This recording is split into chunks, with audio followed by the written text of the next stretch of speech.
Hi, this is John from Auto Erotica.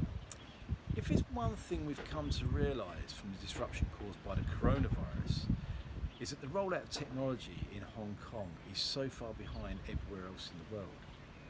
It's affecting all government departments, and nowhere is this more true than the transport department. A lot of the work I do involves the transport department. In the 11 years that I've been doing this, not a single system has changed. It's still a very slow, very inefficient, very laborious process. If you take a look at any government system or any government website, it's an absolute mess.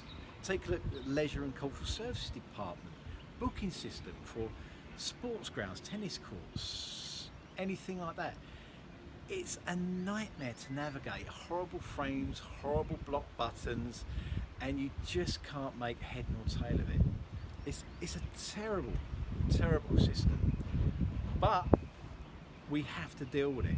They love their forms and they love their procedure here.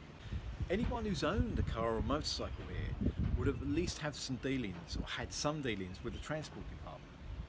All of the forms, all of the travelling at transport departments, as I just mentioned, they love their forms and they love their procedure.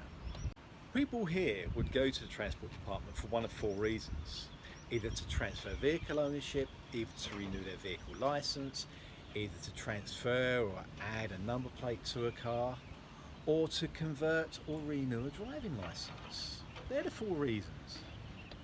If you go into any one of the four transport department offices, you'll find that the queues for any of these services are at least 1, if not 2, 3 or 4 hours long just before you get to the counter.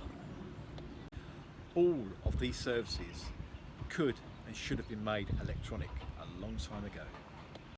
There is no reason why anybody should really have to go to the offices for any of these services. No reason at all.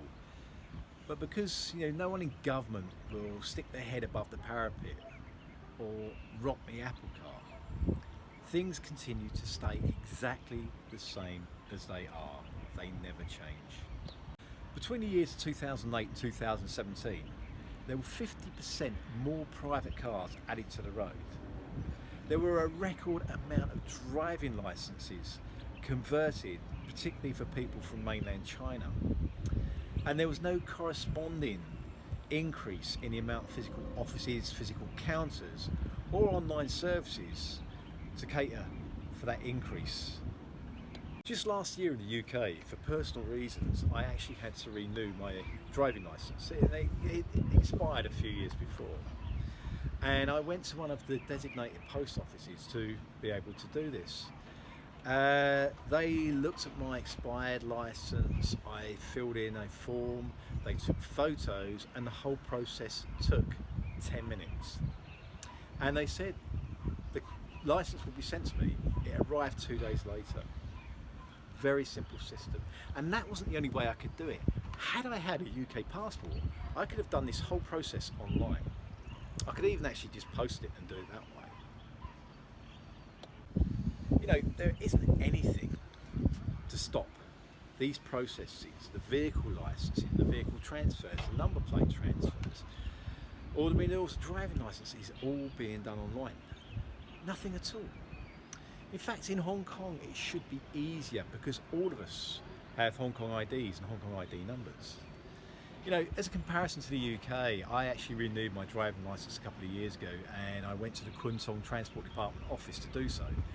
It took over 2 hours, and anybody who's been to the Kwun Tong Transport Department office knows what a hole that really is. The thing is, it's time for change. We have to change.